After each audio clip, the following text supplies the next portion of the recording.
जय हिंद class. Welcome to SRS coaching classes. आज हम आपके सामने उपस्थित हैं एक नए वीडियो के साथ।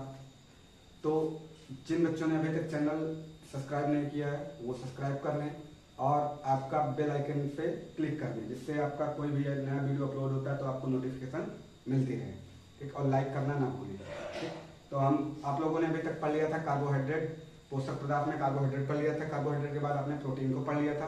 प्रोटीन के बाद आज हम पढ़ेंगे आपके वसा और मिनरल्स के बारे में। उसके बाद लास्ट वीडियो होगा आपका विटामिन के बारे में। ठीक है, तो आज पढ़ेंगे आप फैट के बारे में। तो सबसे पहले फैट क्या होती है? तो फैट को इंग्लिश में क्या बोला जाता है? लिपिड्स बोला जाता है। ये किससे बनी होती है? ये बनी होती है फैटी एसिड और ग्लिसरॉल से। मतलब अगर बोला जाए तो आपके वसा की सबसे छोटी इकाई क्या होगी? तो आपका वसीय अम्ल और ग्लिसरॉल, ये क्या होते हैं? आपके वसा की सबसे छोटी इकाई होती है। मतलब शरीर में पाचन के लिए आपका जो फैट है उसको किसमें कन्वर्ट होना चाहिए? फैटी एसिड और ग्लिसरॉल में। उसके बाद आता है पानी में घुलनशील आपकी वसा का नाम। तो आपकी एक वसा है हाइड्रोफोबिक फैट। ठीक, ये क्या होती है? आपके पानी में घुलनशील होती है। 1 ग्राम लिपिड्स में एनर्जी कितनी प्रोवाइड होती है? तो 1 ग्राम लिपिड्स में जो आपकी 1 ग्राम वसा खाते हो आपको 9.3 कैलोरी ऊर्जा मिलती है। ध्यान रहे हमने 3 चीजें पढ़ाई। आपका पढ़ाया पहले, इसके बाद पढ़ाया था प्रोटीन। प्रोटीन में कितनी मिलती थी वसा? तो प्रोटीन में मिलती थी आपको नियर अबाउट 5.3 के आसपास, 4.3। ठीक है, और आप ये किसमें मिलती थी? प्रोटीन में। उसके बाद कार्बोहाइड्रेट में मिलती थी 4.2। ठीक, इतनी ऊर्जा आपकी मिलती थी सब में। तो सबसे ज्यादा अभी तक हम देख रहे हैं तो जो ऊर्जा मिलती है आपकी किसमें होती है? लिपिड्स में, वसा में ही मिलती है। लेकिन क्या होता है, इनका संश्लेषण करने के लिए जो हमारे शरीर में इनकी अधिकता से कोलेस्ट्रॉल बढ़ जाता है, जो हमारे ब्लड को क्या कर देता है? गाढ़ा कर देता है, जिसके कारण आपको हार्ट अटैक का खतरा बढ़ जाता है। इसीलिए आपका लिपिड्स जो होती है वसाएं कम मात्रा में यूज करनी चाहिए। उसके बाद होते हैं आपके लिपिड्स के टाइप। तो लिपिड्स आपकी 2 प्रकार की होती है, सेचुरेटेड, अनसेचुरेटेड। मतलब संतृप्त वसाएं, असंतृप्त वसाएं। वे वसाएं जिनमें आपका सिंगल बॉन्ड पाया जाता है, एक बंध पाया जाता है, वो होती है आपकी संतृप्त वसाएं। और जिनमें आपका डबल बॉन्ड पाया जाता है वो होती है असंतृप्त वसाएं। तो आप ध्यान रखेंगे, संतृप्त वसाएं वे सारी वसाएं होती हैं जो आपके जंतुओं से प्राप्त होती हैं। ध्यान रखना, वे वसाएं जो हमको जंतुओं से प्राप्त होती हैं वो क्या होती हैं? संतृप्त वसाएं। और जो आपके सीड से प्राप्त होती हैं वो होती है आपकी असंतृप्त वसाएं। जैसे लिखा वनस्पति घी, देसी घी, मीट, ये सब क्या है? आपका लगभग एनिमल प्रोडक्ट होते हैं। और आपका वनस्पति घी से एक क्वेश्चन बनता है कि वनस्पति घी के निर्माण में किस तत्व का उपयोग किया जाता है? तो ध्यान रखेंगे, वनस्पति घी मतलब होता है डालडा। इसके निर्माण में निकेल का उपयोग किया जाता है। इसीलिए ये क्या होता है? वनस्पति घी हम लोगों के शरीर के लिए क्या होता है? ज्यादा हानिकारक होता है। उसके बाद आता है असंतृप्त वसा। तो लिखा कोकोनट ऑयल, जो आपका नारियल का तेल होता है। उसके बाद मस्टर्ड ऑयल, सरसों का तेल, ऑलिव ऑयल, जैतून का तेल। तो ये वसाएं आपकी असंतृप्त वसाएं होती हैं। उसके बाद आता है नेक्स्ट क्वेश्चन, आपका स्टोरेज इनका करना होता है। तो आपके वसाओं का स्टोरेज लीवर में होता है और मसल्स में होता है। मतलब आवश्यकता से अधिक जो आपकी वसा होगी तो वो क्या कहाँ स्टोर हो जाती है? आपके लीवर में और मसल्स में। कभी कभी आप लोगों ने देखा होगा किसी के पेट में ऐसे सिलवटें पर बनी रहती है, ऐसे ऐसे सेम करके सिलवटें बनी रहती है।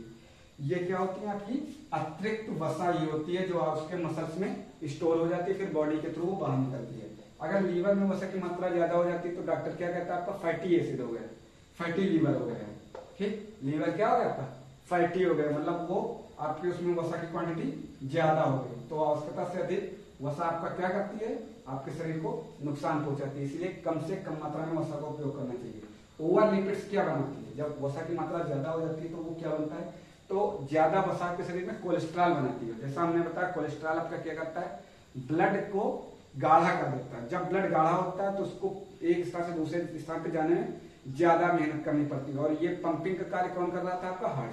तो किसको मेहनत ज्यादा करनी पड़ रही है? आपके हृदय को, जिससे आपके हृदय में स्ट्रोक का खतरा बढ़ जाता है। ठीक, तो ये हो गई आपकी वसाएं।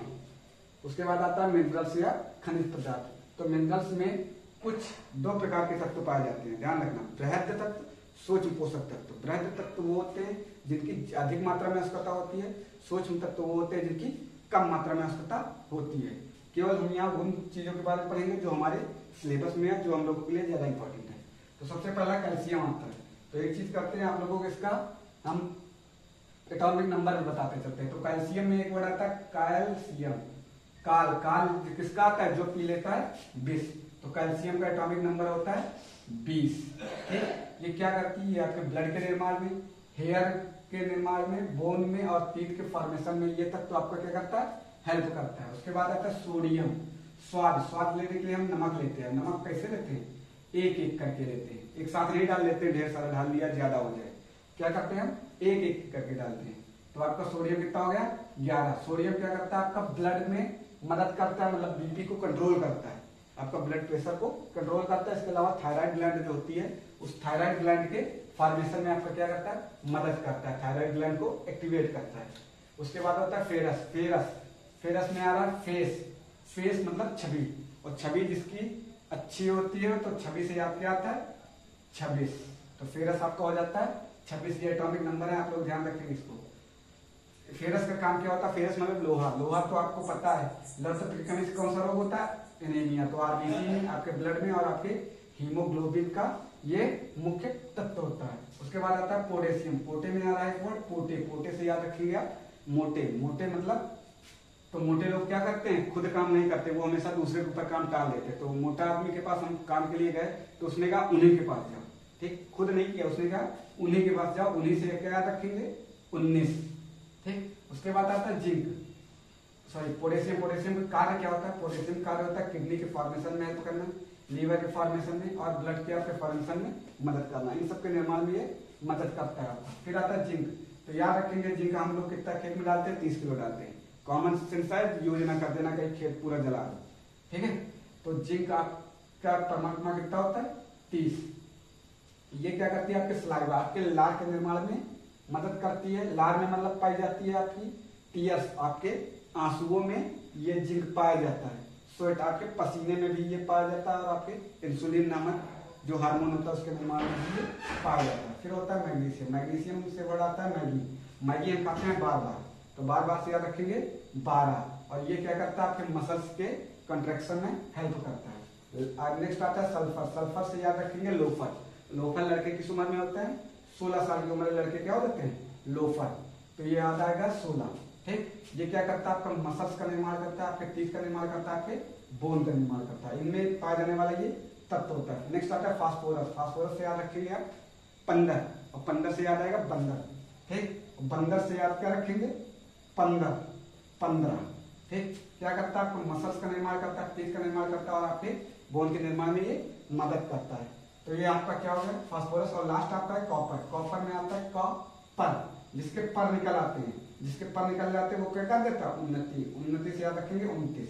ये आपके बाइल जूस का निर्माण करता है। बाइल जूस आपका कहाँ से निकलता है, तो बाइल जूस आपका निकलता है लीवर से। ठीक है, तो याद रखेंगे ये आपका हो गया वसाएं और खनिज पदार्थों के बारे में। आई होप आप लोगों को अच्छे से समझ में आया होगा। थैंक यू क्लास, जय हिंद।